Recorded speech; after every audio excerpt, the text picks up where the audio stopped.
सोनो news के साथ मैं हूं सुहेल अब्बास बलोच। मारूफ यूट्यूबर डकी भाई को गिरफ़्तार कर लिया गया, जिनका ओरिजिनल जो नाम है वो सादुर रहमान है। साद रहमान उर्फ डकी भाई को नेशनल साइबर क्राइम एजेंसी की जानिब से गिरफ़्तार किया गया है। गिरफ़्तारी उनकी लाहौर इल्लामा इकबाल इंटरनेशनल एयरपोर्ट पर उस वक़्त किया गया उनको गिरफ़्तार जब वो बैरून मुल्क जाने की कोशिश कर रहा था। उनका नाम already national cyber crime agency की जानिब से ब्लैक लिस्ट में डाला हुआ था। और जब ये सफ़र कर रहे थे डकी भाई, तो इसी दौरान इमिग्रेशन काउंटर पर उनकी चेकिंग की गई। चेकिंग के दौरान उनका नाम ब्लैक लिस्ट में होने पर उनको वहाँ पर गिरफ़्तार कर लिया गया। फिर मुतलका जो नेशनल साइबर क्राइम एजेंसी है, जो कि पहले FIA साइबर क्राइम के नाम से जाना जाता था, उनको इतला दी गई और FIA के असिस्टेंट डायरेक्टर, इंस्पेक्टर और कांस्टेबल ये तीनों गए और इन्होंने जो इल्लामा इकबाल इंटरनेशनल एयरपोर्ट है लाहौर, वहाँ से इनको हवालात में बंद किया नेशनल साइबर क्राइम एजेंसी में। और उसके बाद इनसे छानबीन जो इन पर इल्ज़ामात थे वो बड़े सनसनीखेज़ हैं। FIA ने इनके ख़िलाफ़ जो मुकदमा दर्ज किया है उसमें मुख्तलिफ़ दफ़ात दर्ज की गई हैं। एक तो पहला जो इल्ज़ाम है FIA जो FIR है उसके मुताबिक नेशनल साइबर क्राइम एजेंसी की जो FIR है उसमें पहला इल्ज़ाम ये लगाया गया है कि ये यूट्यूब के ज़रिए, सोशल मीडिया के ज़रिए नौजवानों को गुमराह कर रही हैं। दूसरा, एक ऐसी मारूफ जुआ खेलने वाली जो ऐप है उसकी इन्होंने अपने चैनल पर जो है वो तशहीर की है और मुख्तलिफ़ जो ऐप्स हैं उनके ज़रिए इन पर मनी लॉन्ड्रिंग का इल्ज़ाम है। अब ये मनी लॉन्ड्रिंग कितनी हुई है,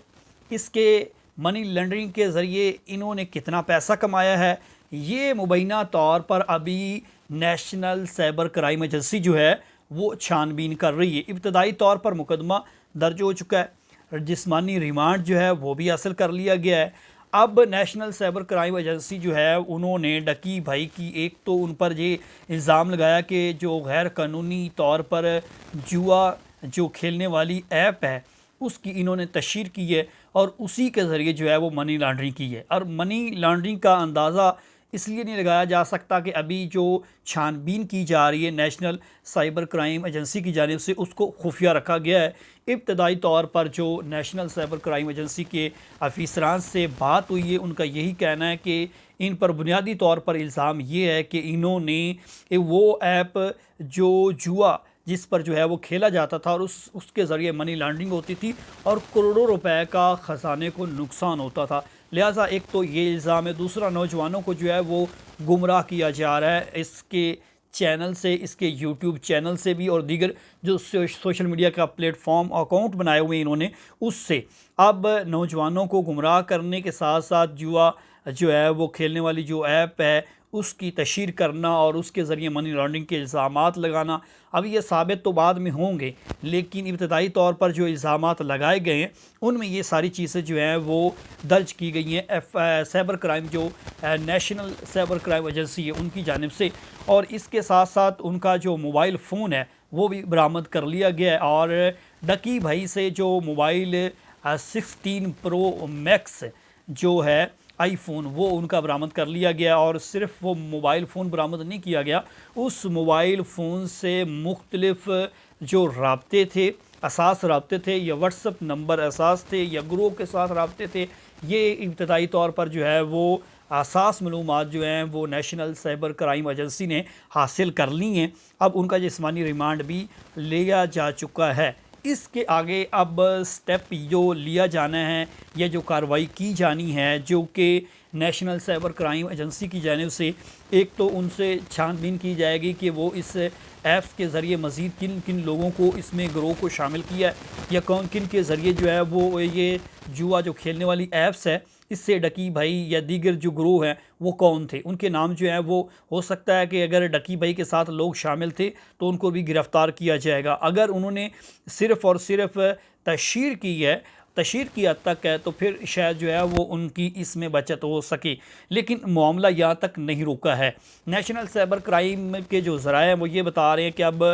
डकी भाई जो हैं मरूफ यूट्यूबर जो है वो एक तो गुमराह कुन जो मालूमात है वो नौजवानों को दे रहे हैं।